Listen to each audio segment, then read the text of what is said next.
അത്താഴമില്ലാത്ത നോമ്പ് അച്ചായന്റെ നോമ്പാണ് എന്ന് പഠിപ്പിച്ച റസൂലുള്ളാഹിന്റെ അനുയായികള് അത്താഴം ഒഴിവാക്കണമെന്ന് ഉപദേശിക്കുക ഒരിക്കലും പാടില്ല.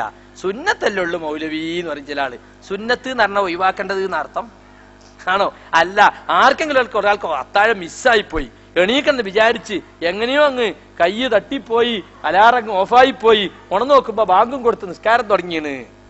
അപ്പൊ എന്ത് ചെയ്യാ? അത്താഴം കിട്ടിയില്ലെങ്കിലും അയാളെ നോമ്പിന് കുഴപ്പമൊന്നുമില്ലാന്നേ അതിന്റെ അർത്ഥമുള്ളൂ. ഇനി വൈകി എണീറ്റു എന്ന് വിചാരിക്ക, വൈകി എണീറ്റ് ഭക്ഷണം കഴിക്കാൻ കുറച്ച് തുടങ്ങി, കുറച്ചങ്ങ് ആയപ്പോഴത്തെ അതാ ബാങ്ക് കേൾക്കുന്നു. എന്നാലും എന്ത് വേണം? ആവശ്യത്തിന് തിന്നിട്ട് പാത്രം താഴെ വെച്ചാൽ മതി. ഇദാ സമിഅ അഹദുകുമുൻ നിദാ വൽ ഇനാഉ അലാ യദിഹി ഫലാ യൽഉഹു ഹത്താ യഖ്ലി ഹാജതഹു ബിന്നു. നിങ്ങളിൽ ഒരാൾ ബാങ്ക് കേട്ടു, ഭക്ഷണം കഴിച്ചുകൊണ്ടിരിക്കുകയാണ്, കരുതിക്കൂട്ടി സുബഹിന്റെ സമയമാട്ടെ എന്ന് വിചാരിച്ചല്ല, അങ്ങനെ ആയിപ്പോയതാണ് എങ്കിൽ പടച്ചോനെ ഇനിയിപ്പോ എന്താ കേട്ട വായിൽ കൈയിട്ട് ഛർദിക്കണോ എന്നൊന്നും ബേജാറാകണ്ട. ആവശ്യത്തിന് വേഗം തിന്നിട്ട് വെള്ളം കുടിച്ചിട്ട് നോമ്പെടുത്തോ. സാധാരണ നിനക്ക് ബാങ്ക് കൊടുക്കുന്നത് വരെ വെള്ളം കുടിക്കാനും തിന്നാനും പാടുള്ളൂ. അത് അള്ളാന്റെ റസൂൽ വ്യക്തമായി തന്നെ പറഞ്ഞിട്ടുള്ള കാര്യമാണ്. ഇന്ന ബിലാലൻ യുഅദ്ദിനു ബിലൈലിൻ ഫകുലു വശ്റബു ഹത്താ തസ്മഉ അദാന ഇബ്നു ഉമ്മി മക്തൂം. തഹജ്ജുദിന്റെ ബാങ്ക് കൊടുക്കൽ ബിലാലാണ്. അദ്ദേഹത്തിന്റെ ബാങ്ക് അത് രാത്രിയാണ് ഉണ്ടാകാറ്. അതുകൊണ്ട് ഇബ്നു ഉമ്മി മക്തൂമിന്റെ സുബഹിന്റെ ബാങ്ക് കേൾക്കുന്നത് വരെ നിങ്ങൾ തിന്നുകയും കുടിക്കുകയും ചെയ്തോളൂ. ഫഇന്നഹു ലാ യുഅദ്ദിനു ഹത്താ യത്ലുഅൽ ഫജ്ർ. ഇബ്നു ഉമ്മി മക്തൂമിന്റെ ബാങ്ക് സുബഹിയായതിനു ശേഷമേ ഉള്ളൂ. അപ്പൊ സാധാരണ നിലക്ക് സുബഹി ബാങ്ക് കേൾക്കുന്ന നിർത്തണം എന്നുള്ളതാണ് പൊതു നിയമം. പക്ഷെ ഒരാൾക്ക് അങ്ങനെ സംഭവിച്ചു പോയാൽ അയാൾക്ക് ഒരു ഇളവ് അള്ളാന്റെ റസൂൽ കൊടുത്തതാണ്. ഇത് പറഞ്ഞപ്പോ ചില ആള് പറഞ്ഞു ആ ബാങ്ക് കേട്ടാ തിന്നാന്ന് പറഞ്ഞത് തഹജ്ജുദിന്റെ ബാങ്കിനെ പറ്റിയാണ്. അല്ല, ഇമാം അഹമ്മദിന്റെ റിവായത്തിൽ വകാനൽ മുഅദ്ദിനു യുഅദ്ദിനു ഇദാ ബസഗൽ ഫജ്ർ എന്നാണ് പറയുന്നത്. ഫജ്ർ വെളിപ്പെട്ടതിന് ശേഷമാണ് മുഅദ്ദിൻ ബാങ്ക് വിളിക്കാറുള്ളത്. അപ്പൊ ആ ബാങ്കിനെ പറ്റിയാണ് അതിൽ പറഞ്ഞിട്ടുള്ളത് എന്ന് ഹദീസിൽ നമുക്ക് കാണുവാൻ സാധിക്കും. അതുകൊണ്ട് ഒരു ദിവസം നമുക്ക് അത്താഴത്തിന് എണീക്കാൻ വൈകിപ്പോയി, കരുതിക്കൂട്ടി വൈകിച്ചതല്ല, അങ്ങനെ സംഭവിച്ചു പോയതാണ് എങ്കിൽ വേഗം ഭക്ഷണം കഴിച്ചിട്ടെങ്കിലും അത്താഴം കുറച്ച് തിന്നിട്ടെങ്കിലും നോമ്പ് വിടരുത്, അത്താഴം ഒഴിവാക്കരുത് എന്നാണ് നബി സല്ലല്ലാഹു അലൈഹി വസല്ലം നമ്മളെ പഠിപ്പിക്കുന്നത്. ഇനി സുഹൃത്തുക്കളെ, നോമ്പുമായി ബന്ധപ്പെട്ട ചില അനാചാരങ്ങള് റമളാനിൽ നബി സല്ലല്ലാഹു അലൈഹി വസല്ലം പറഞ്ഞിട്ടുണ്ട്, രാത്രി തന്നെ നോമ്പിന്റെ തീരുമാനമെടുക്കണം. സുബഹി ബാങ്ക് കൊടുക്കുന്നതിന് മുമ്പ് തന്നെ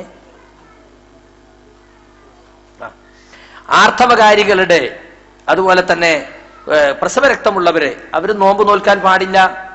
അവരത്രയും ദിവസത്തെ നോമ്പ് നോറ്റ് വീട്ടണം. പക്ഷേ ഒരു പെണ്ണ്, ആ പെണ്ണിന് ശുദ്ധിയായിട്ടുണ്ട്, പക്ഷെ കുളിച്ചിട്ടില്ല. സുബൈ ബാങ്ക് കൊടുത്തതിന് ശേഷം കുളിച്ചാൽ മതി, ഒരു കുഴപ്പമില്ല. അത് കുളിക്കാതെ ഇപ്പൊ എങ്ങനെ നോമ്പ് നോൽക്കാൻ? ഒരു പ്രശ്നമല്ല.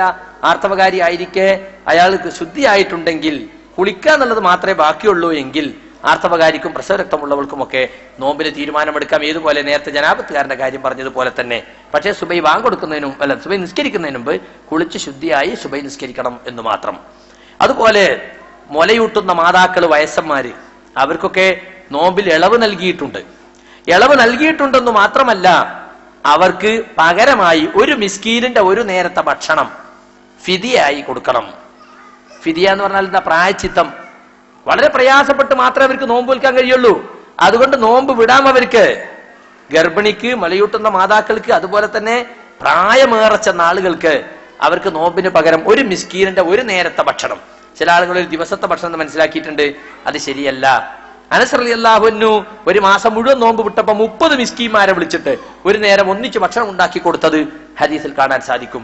അത് പൈസ കൊടുത്താൽ പോരേന്ന് ചില ആളുകൾ ചോദിക്കാറുണ്ട്. പൈസ കൊടുത്താൽ അത് ഭക്ഷണത്തിന് തന്നെ ഉപയോഗിച്ചോളണമെന്നില്ല. അരസാ ധാന്യം കൊടുക്കണമെന്നാണ്. അരസാ എന്ന് പറഞ്ഞാൽ ഇപ്പൊ ഫിത്ർ സക്കാത്ത് കൊടുക്കൽ ഒരു സാ എത്ര? 2.25 കിലോ 2.5 കിലോ. അപ്പൊ 1.25 കിലോ അരി ഒരു നോമ്പിന് പകരമായിട്ട് നമ്മൾ അവർക്ക് കൊടുക്കണം, ഒരു പാവപ്പെട്ടവന് കൊടുക്കണം. അപ്പോ നോമ്പ് വിൽക്കണോ? ഞാൻ നബീസ് താത്താന്റെ ഫിദിയ വാങ്ങിയ ആളാണ്, നബീസ് താത്താക്കും വേണ്ടി ഇയാളൊരു നോമ്പ് വിൽക്കണോ? വേണ്ട. അയാൾ സാധു, അയാൾ എപ്പോഴോ ഭക്ഷണത്തിൽ ഉപയോഗിച്ചോട്ടെ, അയാൾ ഇതിന് പകരം നോമ്പ് വിൽക്കണം എന്നില്ല. അങ്ങനെ ചില ആളുകൾ തെറ്റിദ്ധരിച്ചിട്ടുണ്ട്. നമ്മളെ ഫിദിയ വാങ്ങിയ അയാൾ നമുക്ക് പകരമായിട്ട് നോമ്പ് വിൽക്കണോ? വേണ്ടതില്ല എന്ന് നിങ്ങൾ മനസ്സിലാക്കണം. പിന്നെ രോഗിയുടെയും യാത്രക്കാരന്റെയും നോമ്പ്. രോഗികൾക്ക് നോമ്പ് വിടാം, യാത്രക്കാരനും നോമ്പ് വിടാം. പക്ഷെ യാത്രക്കാരനെ സംബന്ധിച്ചിടത്തോളം ഒരാൾക്ക് പ്രയാസം സഹിച്ചുകൊണ്ട് അയാൾക്ക് നോമ്പ് വിടാൻ മടിക്കുക. ചില ആളുകൾ പ്രയാസം എത്ര സഹിച്ചാലും വേണ്ട, നോമ്പ് വിടൂല. കാരണം കഷ്ടപ്പെട്ടും വിഷമിച്ചും നോമ്പെടുക്കണം. ഇളവുകൾ എടുക്കുന്നത് മോശമല്ലേ എന്നാണ് ഖുർആൻ എന്താ പറഞ്ഞത്? ഫമൻ ഷഹിദ മിൻകും ശഹ്റ ഫല്യസുംഹു. ആ മാസത്തിൽ ഹാജറുള്ളവരൊക്കെ നോമ്പെടുക്കണം. വമൻകാന മരീദൻ ഔ അലാ സഫരിൻ ഫഇദ്ദത്തുൻ മിൻ അയ്യാമിൻ ഉഖർ. ആരെങ്കിലും രോഗിയായി അല്ലെങ്കിൽ യാത്രയിലായി, എന്നാൽ അത്രയും എണ്ണം മറ്റു ദിവസങ്ങളിൽ നോറ്റ് വീട്ടണം. അത് ഖുർആന്റെ കൽപ്പനയാണ്.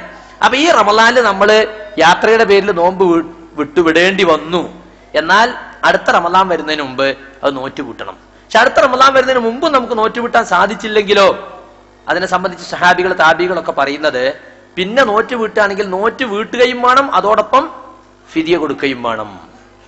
ആയിഷ റളിയല്ലാഹു അൻഹ പറയാറുണ്ട്, ആർത്തവത്തിന്റെ പേരിൽ ഞങ്ങൾക്ക് നോമ്പ് പോകാറുണ്ട്. തൊട്ടടുത്ത ശഅബാനിലെ പലപ്പോഴും നമുക്ക് നോറ്റ് വീട്ടാൻ സാധിക്കാറുള്ളൂ. അപ്പോൾ ഈ മാസം ഇപ്പൊ നോറ്റ് വീട്ടേണ്ട സമയമാണ്. അത് കഴിയുന്നതും ശഅബാൻ 15 മുമ്പ് നോറ്റ് വീട്ടാൻ ശ്രദ്ധിക്കുകയാണ് വേണ്ടത്. അങ്ങനെ നോറ്റ് വീട്ടണമെന്ന് റസൂലുള്ളാഹി സ്വല്ലല്ലാഹു അലൈഹി വസല്ലം നമ്മളെ പഠിപ്പിച്ചിട്ടുണ്ട്. പക്ഷെ ചില ആളുകൾ കരുതി കൂട്ടി നോമ്പ് കാലത്ത് യൂറോപ്പിൽ കൊണ്ട് ടൂർ പോവുക, യാത്ര എന്ന് പറഞ്ഞ് നോമ്പ് വെക്കണ്ടല്ലോ, സുഖമായിട്ട് അവിടെ സുഖിക്കുക, കരുതി കൂട്ടി പോവുകയാണ്. നോമ്പ് ഒഴിവാക്കാൻ വേണ്ടി കരുതി കൂട്ടി നോമ്പിന് ടൂർ പോവുക, യാത്ര എന്ന് പേരും പറഞ്ഞാണ് നോമ്പ് ഒഴിവാക്കാൻ. ആ യാത്ര തന്നെ ഹറാമാണെന്നാണ് പണ്ഡിതന്മാർ പറഞ്ഞിട്ടുള്ളത്. അള്ളാനെ പറ്റിക്കാൻ വേണ്ടിയുള്ള യാത്രയത്, മനസ്സിലായില്ലേ? അപ്പൊ അതുകൊണ്ട് അങ്ങനത്തെ ഒരു അവസ്ഥ ഒരിക്കലും നമുക്കുണ്ടാകാൻ പാടില്ല. പിന്നെ അള്ളാഹു നമുക്കൊരു ഇളവ് തന്നാൽ ആ ഇളവ് സ്വീകരിക്കുന്നത് അള്ളാഹുവിന്റെ ഇഷ്ടമാണ്. ഇന്നല്ലാഹ യുഹിബ്ബു അൻ തുഅത റുഖസുഹു കമാ യുഹിബ്ബു അൻ തുഅത അസായിമുഹു. അള്ളാഹു നിർബന്ധപൂർവ്വം കൽപ്പിച്ച കാര്യങ്ങൾ നാം എടുക്കുന്നത് അവൻ ഇഷ്ടമായതുപോലെ അവൻ നൽകുന്ന ഇളവുകൾ സ്വീകരിക്കുന്നതും അവൻ ഇഷ്ടമാണ്. പക്ഷെ ഒരു കാര്യമുണ്ട്, നോമ്പ് കാലത്ത് ഒരല്പം വിഷമിച്ചാലും റമളാൻ മാസത്തിൽ അങ്ങ് നടക്കട്ടെ, അത് പിന്നെ നോറ്റ് വിട്ടാൻ പ്രയാസമാണെന്ന് വിചാരിച്ച് അയാൾ സ്വന്തം നിലക്ക് ഒരല്പം വിഷമിച്ച് നോമ്പെടുക്കുകയാണെങ്കിൽ നമ്മൾ അതിനെ ആക്ഷേപിക്കേണ്ടതില്ല. ഒരാൾ പ്രയാസമാകും എന്ന നിലക്ക് നോമ്പ് വിടുകയാണെങ്കിൽ അയാളെയും ആക്ഷേപിക്കേണ്ടതില്ല. ഇബ്നു അനസ് ബിൻ മാലിക് റളിയല്ലാഹു അൻഹു റിവായത്ത് ചെയ്യുന്ന ഹദീസിൽ കാണാം, കുന്നാ നുസാഫിറു മഅൻ നബി സ്വല്ലല്ലാഹു അലൈഹി വസല്ലം ഫലം യഅബി സ്വായിമു അലൽ മുഫ്തിരി വലൽ മുഫ്തിറു അലൽ സായിം. ഞങ്ങൾ റസൂലുള്ളാഹി സ്വല്ലല്ലാഹു അലൈഹി വസല്ലമയുടെ കൂടെ റമളാനിൽ യാത്ര ചെയ്യാറുണ്ട്. ഇന്നത്തെ പോലത്തെ AC വണ്ടിയിലല്ല യാത്ര. ചുട്ടുപൊള്ളുന്ന മണലാരണ്യത്തിൽ മേലെ കത്തി നിൽക്കുന്ന സൂര്യൻ, താഴെ മണലാരണ്യം. അതിൽ യാത്ര ചെയ്യുമ്പോൾ ഞങ്ങൾ കൂട്ടത്തിൽ നോമ്പെടുത്തവരും നോമ്പ് മുറിച്ചവരും ഉണ്ടാവും.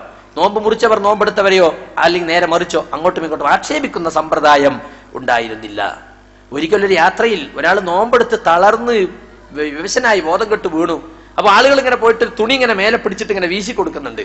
നബി അങ്ങോട്ട് പോയി നോക്കിയാനല്ല, നബി ഇവിടുന്ന് വിളിച്ചു പറഞ്ഞേ, ലൈസ മിനൽ ബിരി അസ്യാമു ഫി സഫർ, യാത്രയിൽ നോമ്പെടുക്കൽ പുണ്യൊന്നുമല്ല, അവനോട് മുറിക്കാൻ പറയേ എന്നാ അതിന്റെ അർത്ഥം.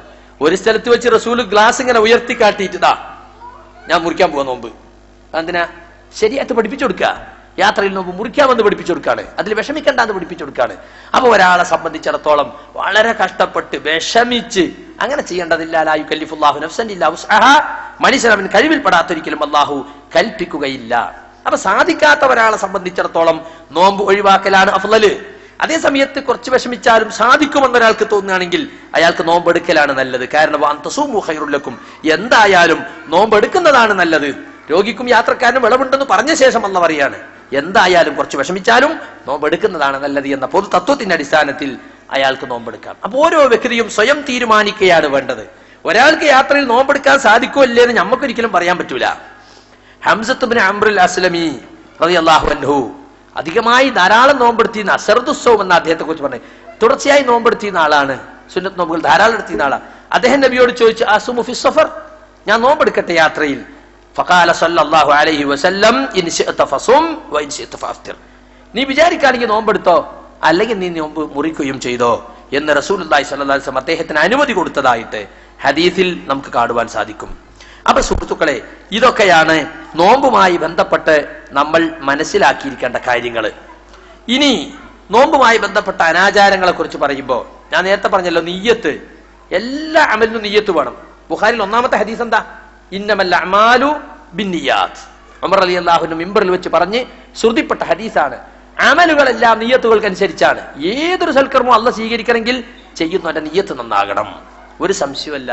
നോമ്പെടുക്കുകയാണെങ്കിലും ഒന്നെടുക്കുകയാണെങ്കിൽ നിസ്കരിക്കാൻ ഒക്കെ നിയ്യത്ത് വേണം. പക്ഷെ നിയ്യത്ത് ഇപ്പൊ എന്തായെന്ന് വെച്ചാൽ ചൊല്ലിപ്പറയലായി അല്ലേ? നബൈതു സൗമഗദിൻ അന്നദായി ഫർദ റമളാന ആദിസനത ലില്ലാഹി തആല, അങ്ങനെ പറയണം. മദ്രസയിൽ കുട്ടികൾ, എടി നിങ്ങളിങ്ങനെ നിയ്യത്താക്കിയോ? ഇല്ല, മറന്നു പോയി, നിങ്ങളെ നോൽപ്പ് പോയി അങ്ങനെയാ പഠിപ്പിച്ചു വെച്ചിട്ടുള്ളത്. നബൈത്ത് ചൊല്ലിയിട്ട് എന്നിട്ട് കാറിലിറക്കും ചില പൊട്ടന്മാര്, നബൈത്ത് നോമ്പിന്റെ നിയ്യത്ത് എന്നിട്ട്. ആര് പറഞ്ഞാ ഇത്? അല്ലാഹുവിന്റെ റസൂൽ പറഞ്ഞോ? സഹാബത്ത് ഒരൊറ്റ നോമ്പിന് ചൊല്ലി പറഞ്ഞത് ഈ പറഞ്ഞ ആളുകളോട് നിങ്ങളൊന്ന് കൊണ്ടുവരാൻ പറഞ്ഞാണ്. നവൈത്തു സൗമഗതി അന്നദായി, നവൈത്തു ഞാൻ